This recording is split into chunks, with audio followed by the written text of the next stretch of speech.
Commençons l'explication pour les différents calculs pour réaliser un thème en numérologie karmique émotionnelle. Nous allons prendre durant toute la formation un fil rouge qui est la date de naissance de Marie-Antoinette. Marie-Antoinette est née le 2/11/1755.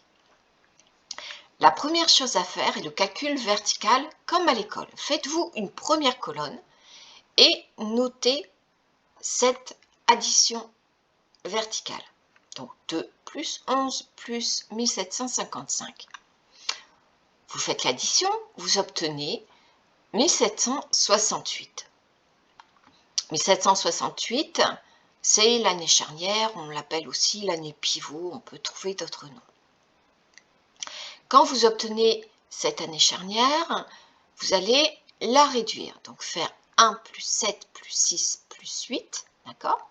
Ce qui me donne un total de 22. 22 ici est un maître nombre, donc on ne va pas le réduire. En même temps ici, si on avait une autre date de naissance, on peut avoir un chiffre inférieur à 22, voire même supérieur à 22. Prenons l'exemple du 25. Imaginons que vous ayez eu un 25 ici. Eh bien, on aurait dû faire 2 plus 5. Ça m'aurait donné le chemin de vie 7. C'est OK pour vous? Donc là, comme on obtient un 22, un maître nombre, on le garde, on ne le réduit pas.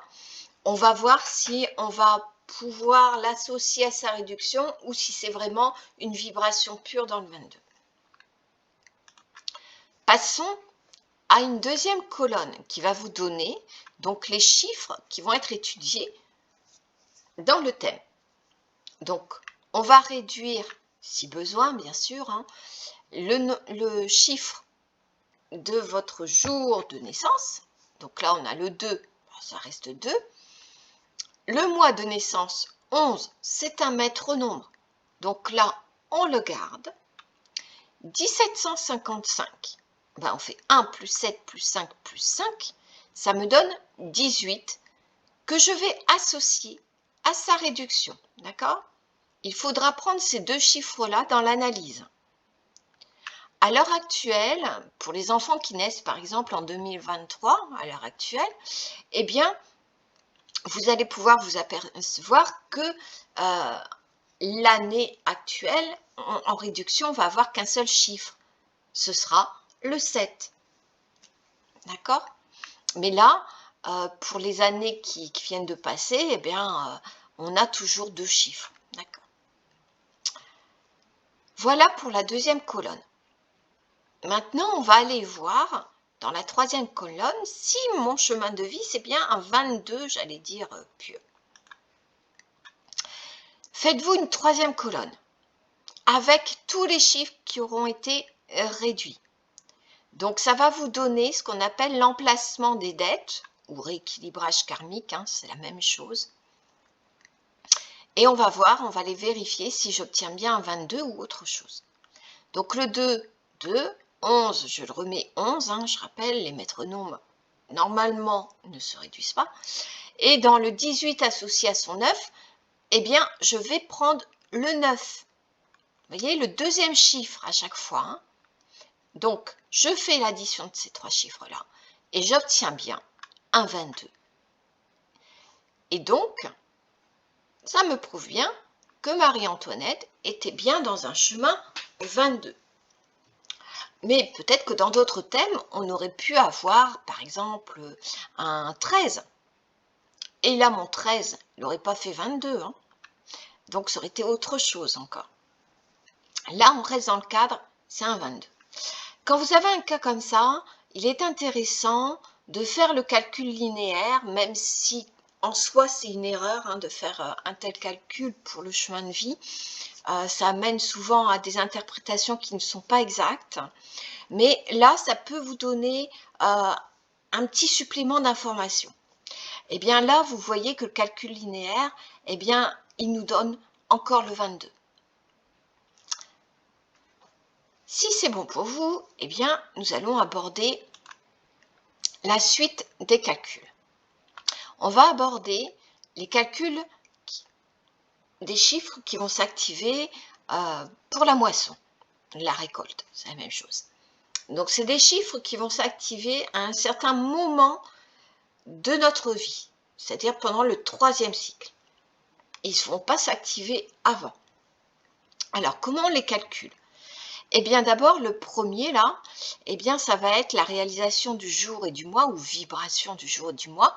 Donc, on prend les chiffres qui ont été réduits et on les additionne. Donc, là, 2 plus 11, ça me donne 13. Et on fait pareil pour la vibration du mois de l'année, ou réalisation du mois et année. On fait 11 plus 9, ce qui me donne 20. Et pour terminer, on va faire 13 plus 20, ce qui va me donner 33, qui est le chiffre de ma moisson. Alors 33 est un maître nombre, normalement je ne vais pas le réduire, mais comme le 33 ne vibre pas totalement dans sa vibration, j'irai quand même lui associer sa réduction qui sera le 6.